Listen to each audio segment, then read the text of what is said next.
consider this, the first point, NFA, it is easy when compared to DFA. So we already saw how to construct DFA, that is deterministic finite automata for a given language. But compared to that, non-deterministic finite automata construction is very easy.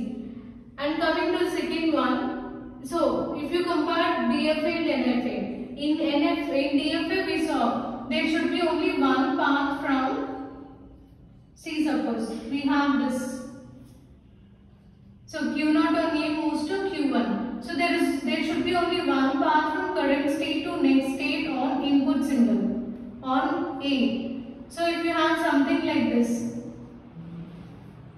on same input symbol, if we have two different paths, then this is not allowed in case of DFA. So only single path should be there from current state to next state. Okay. Whereas in DFA, there exist multiple paths for specific input. So whereas if you consider DFA, NFA, then you can have multiple paths on same input symbol. Okay, there exist multiple paths for specific input from current state to next state. From this current state to next state on specific input, you can have multiple paths. This is allowed in case of NFA. Next, NFA you can define it in the same way as we define DFA, but only two exceptions are it contains multiple next states. So we saw we can have multiple next states, and it can even contain epsilon transitions also. So you can have epsilon transition like this, Q0 on epsilon goes to Q1. So these are the two extra things which we use in NFA. Remaining everything is same as DFA. So multiple next states are allowed, and you can have epsilon transitions in case of NFA. So this is the theoretical part. So let us see how to construct NFA on a basic example. Say suppose we have three states, Q0, Q1 and Q2. Q2 is your final state. So here Q0 on B, say suppose this is the diagram.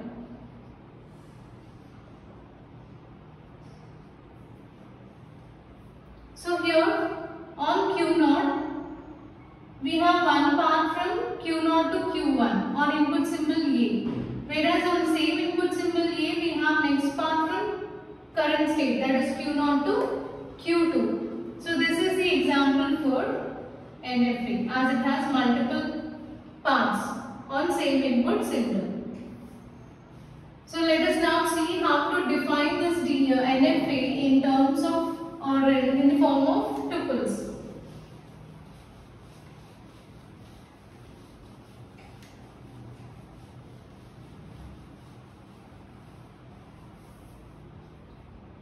So here NFA can be defined as a collection of 5 tuples, just like DFA. So what are the states? Q, sigma, delta, Q0. What are the 5 tuples? Q, sigma, delta, Q0, F. So Q is nothing but finite set of states.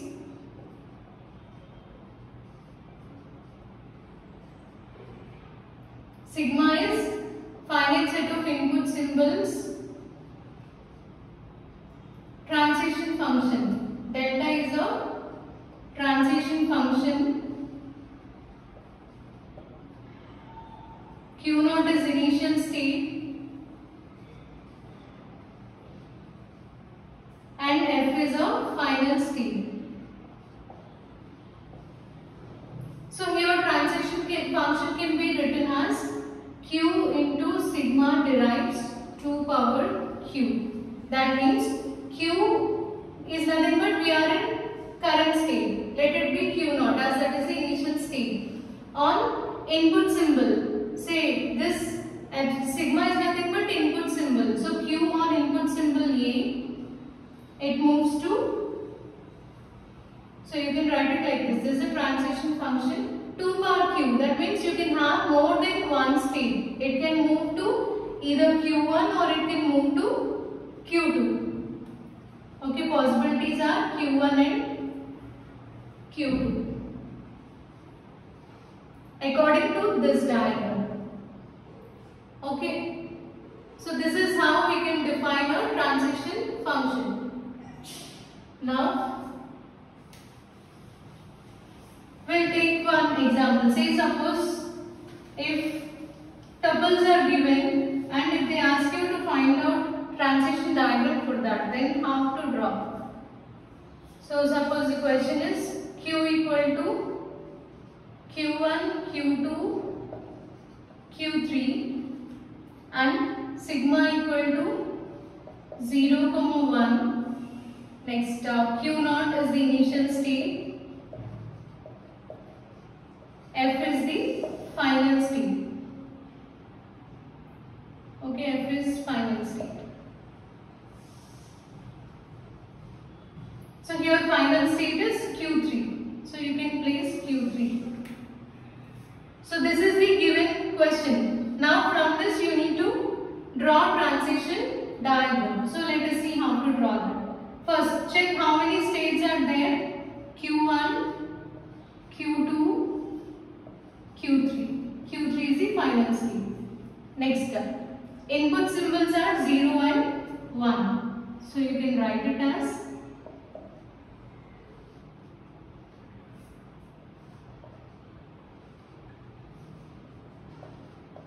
you can draw some diagram like this by giving multiple paths on specific input.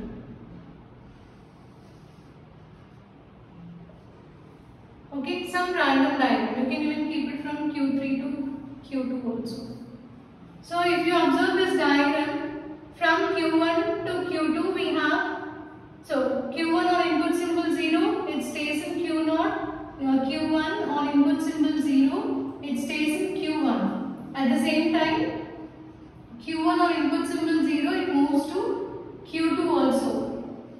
So multiple paths are existing from current state to next state. Right? Similarly, Q3 on 0, Q3 on 1, it stays in Q3. At the same time, Q3 on 1, it moves to Q1 also. So multiple paths existing in this diagram. So we can consider that this is the example for NFA. And we'll see how to draw transition table. So how to draw transition table? You need to take current state,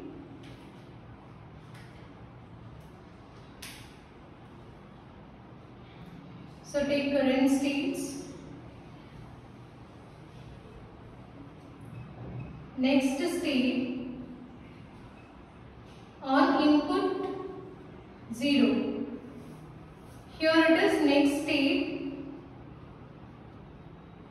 on input 1. Right, we have two inputs, sigma. Now, how many states? Q1, Q2 and Q3. Q3 is the final state, so you can represent it with star in transition table. Next step. Here, Q1 on input symbol 0. It stays in Q1 and Q2. Q1 on input symbol 1. It moves to Q2. Q2 on input symbol 0. It goes to Q3. Q2 on input symbol 1. It moves to Q1. Then Q3 on input 0. Q3 on input 0, it's a self loop. So Q3. Q3 on input symbol 1 is Q3 and Q1.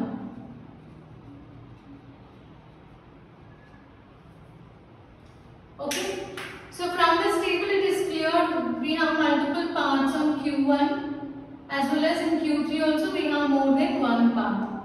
So this is how, so if a question is given to you in this way, you need to construct transition diagram, and this is how you need to draw transition table. Okay, so this is the example for NFA.